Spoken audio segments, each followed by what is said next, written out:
नमस्कार दोस्तों। आज की कहानी है ठाकुर जी का भोग। एक सेठ जी कृष्ण जी के भक्त थे। निरंतर उनका जाप करते थे। वो रोज़ स्वादिष्ट पकवान बनाकर कृष्ण जी के मंदिर के लिए निकलते थे, पर रास्ते में ही उनको नींद आ जाती और उनके पकवान चोरी हो जाते। वह बहुत दुखी होते और कान्हा से शिकायत करते हुए कहते, हे कान्हा, ऐसा क्यों होता है? मैं आपको भोग क्यों नहीं लगा पाता हूँ? कान्हा कहते हैं, वत्स, दाने दाने पे लिखा है खाने वाले का नाम। वो मेरे नसीब में नहीं है, इसलिए मुझ तक नहीं पहुंचता। सेठ थोड़ा गुस्से से कहता है, ऐसा नहीं है प्रभु, कल मैं आपको भोग लगाकर ही रहूँगा, आप देख लेना। और सेठ चला जाता है। दूसरे दिन सेठ सुबह सुबह जल्दी नहा धोकर तैयार हो जाता है और अपनी पत्नी से 4 डब्बे भर बढ़िया स्वादिष्ट पकवान बनवाता है और उसे लेकर मंदिर के लिए निकल पड़ता है। और रास्ते भर सोचता है, आज जो भी हो जाए सोऊंगा नहीं, कान्हा को भोग लगाकर ही रहूँगा। मंदिर के रास्ते में ही उसे एक भूखा बच्चा दिखाई देता है और वो सेठ के पास आकर हाथ फैलाते हुए कुछ देने की गुहार लगाता है। सेठ उसे ऊपर से नीचे तक देखता है। एक 5-6 साल का बच्चा, हड्डियों का ढांचा, उसे उस पर तरस आ जाता है और वो एक लड्डू निकाल के उस बच्चे को दे देता है। जैसे ही वह उस बच्चे को लड्डू देता है, बहुत से बच्चों की भीड़ लग जाती है।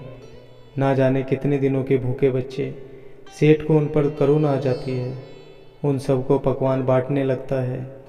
देखते ही देखते वो सारे पकवान बांट देता है। फिर उसे याद आता है, आज तो मैंने कृष्णा को भोग लगाने का वादा किया था, पर मंदिर पहुंचने से पहले ही मैंने भोग खत्म कर दिया। अधूरा सा मन लेकर वह मंदिर पहुंच जाता है और कान्हा की मूर्ति के सामने हाथ जोड़े बैठ जाता है। कान्हा प्रकट होते हैं और सेठ को कहते हैं, लाओ जल्दी लाओ मेरा भोग, मुझे बहुत भूख लगी है, मुझे पकवान खिलाओ। सेठ सारा कर्म कान्हा को बता देता है। कान्हा मुस्कुराते हुए कहते हैं, मैंने तुमसे कहा था ना, दाने दाने पर लिखा है खाने वाले का नाम। जिसका नाम था उसने खा लिया, तुम क्यों व्यर्थ चिंता करते हो? सेठ कहता है, प्रभु, मैंने बड़े अहंकार से कहा था आज आपको भोग लगाऊंगा, पर मुझसे उन बच्चों की दशा देखी नहीं गई और मैं सब भूल गया।